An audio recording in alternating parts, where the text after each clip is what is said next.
আমরা যেন হাত বাজারে একই কথা বলে দিলাম, আমরা প্রয়াস করতে থাকবো, আবহাওয়া করতে থাকবো, আবার সাহায্য করতে থাকবো। করবো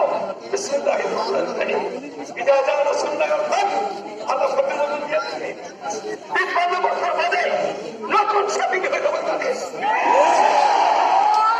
এই স্বাধীনতা আমার যেটা শেখ হাসিনার আত্মীয় মেনে নিই আদি করতাম ওর কথা শুনবো না, ওর কাছে ক্ষমতা দেওয়া হবে,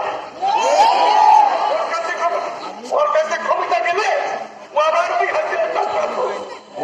এই যে বড় এই দেশের মাধ্যমে বের করে দেওয়া মায়ের কোরআন খালি কইরা হাসিনার একটা বড় মুসলমান করে দিল এই সেনাপতি এই সেনাপতি ওরা মুক্ত দেখা হলো ওর কাছে ক্ষমতা দিতে পারে। আমরা যেন রাজানগর শেখপুর সারা দেশ থেকে যে হবে আমরা রাজানগর শেখপুর কোন ভাঙ করে দেবে